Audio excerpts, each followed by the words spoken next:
I'm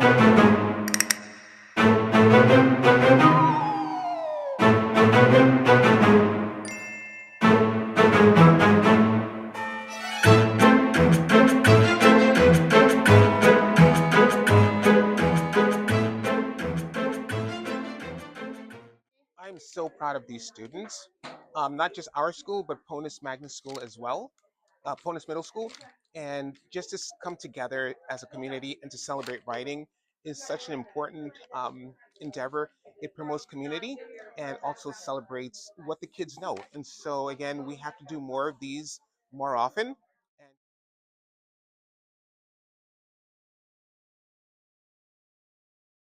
So I like the way how you could feel the emotions of Edgar Allan Poe after like his lover dies. So you could really feel that he loved her a lot, and like after losing her, it hurt him. See, the angels not half so happy in heaven when envying her and me. Yes, that was the reason, as all men know in this kingdom by the sea, that the wind came out of the cloud by night, chilling and killing my Annabel Lee. But our love is stronger by far than the love of those who were older than we, of many far wiser than we. And neither the angels in the heaven above, nor the demons down under the sea can dissever my soul from the soul of the beautiful Annabel Lee. For the moon never beams without bringing me dreams of the beautiful Annabel Lee. And and the stars never rise, but I feel bright eyes of the beautiful Annabel Lee. And so all night tide, I lie down by my side of my darling, my life and my bride, her in her sepulchre, but there by the sea, and her tomb by the sounding sea.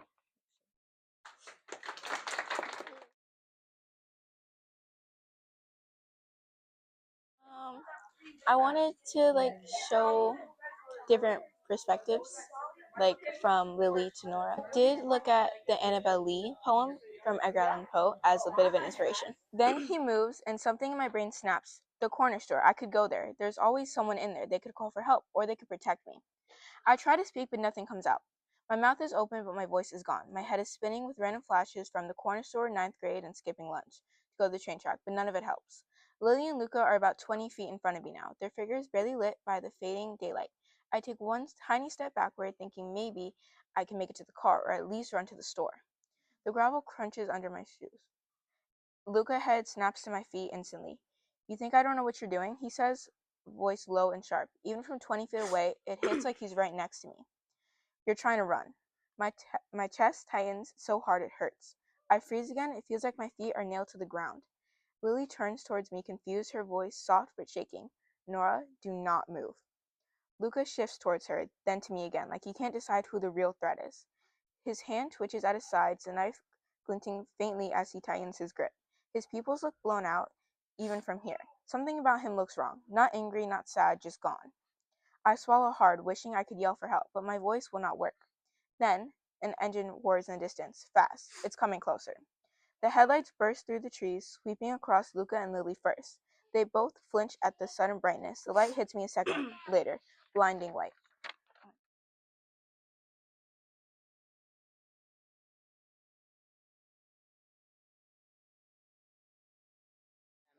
Like that horror feeling, like you're actually present when you're not. So I just incorporated that into my story. Body kind of swifty, like smoke. Um, I couldn't move. Then out of nowhere, a knife lifted on it off my desk and started floating, spinning slowly in the air. I screamed, but no sound came out. He flickered. He flickered it. He flickered in and out. There, there 1 second. Gone next. Everything went black. When the lights came back on, I wasn't there anymore. The police and firefighters showed up. Then my room. They said my room was freezing cold. My phone still in my hand. The call screen open. At my funeral, people said they felt watched. Some swore they saw a shadow standing in the back of the room. Now only my brother can see him, and he's telling this story.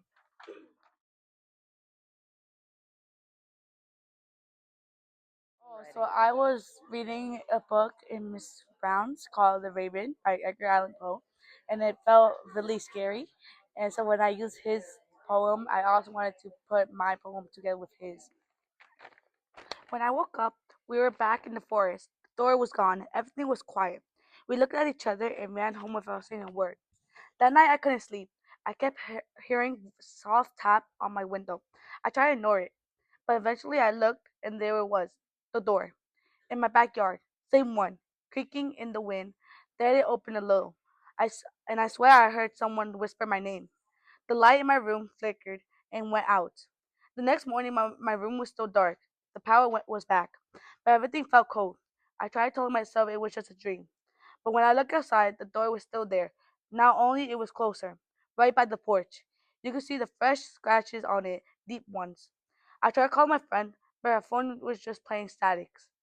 I went to her house, and her mom said she never came home. My stomach dropped. When I got back home, the door was right on the bottom of my porch steps.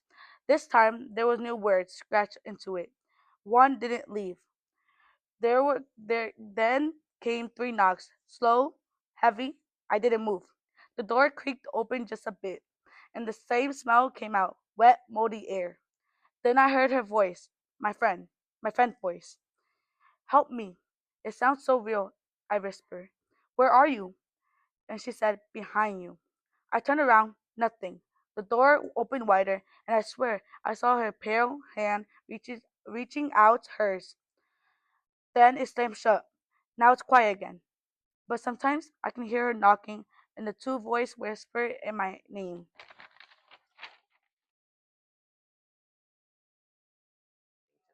In my writing, I have a lot of cliffhangers to really keep people wanting to keep going. At every chapter, I tried to add a cliffhanger, except for the end, because, like, just to end it well. It's been 10 years since the disappearance of Elizabeth Taylor. Her family and friends never stopped looking for her, but the police did. After 10 years, her family may have to accept that she might never return. The case went cold 5 years ago in 2020 when COVID started. Elizabeth's parents were worried to death about her in the pandemic, but were they all that innocent? It started one night when Elizabeth snuck out to go to a party and never came back. The primary suspect was her boyfriend, but did he do it? 10 years ago, on a normal Monday morning, Elizabeth was walking to school unaware of the events that would take place later that day. Elizabeth was a blonde haired, blue eyed girl who was very popular at her school. Her parents were very strict and never let her hang out with her friends or her boyfriend. They knew about her boyfriend but didn't approve. Elizabeth pretended that she had broken up with him, but she never did. The day she arrived at school, she was invited to a party. She knew her parents would never let her go, so she decided that she would sneak out and go to the party. Elizabeth had no idea where it was, but she decided to go anyways. When she got home, she went to her room and picked out her outfit and set it aside. That night, she and her parents had had a very heated argument about her grades. Her parents believed that having friends brought your grades down. Elizabeth retreated to her room and started getting ready for the party. After she was ready, she pretended to sleep and waited till her parents were fully asleep. Then she texted Jack. She put on her dress and waited. In about 5 minutes, she got picked up to go to the party. Elizabeth used a rope made of fabric to climb out of her window. They got in the car and then went to the party. But when they arrived, it was a warehouse.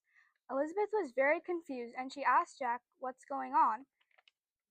So they decided to leave, but before they could, a man in a dark hood holding a knife came up to the window and ordered them both to get out of the car.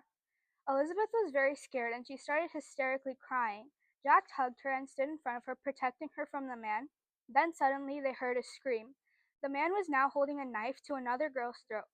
The other girl was someone they didn't know, but Jack tried to protect the other girl and Elizabeth, but the man pushed him aside and ran towards Elizabeth. And there began her 10-year disappearance.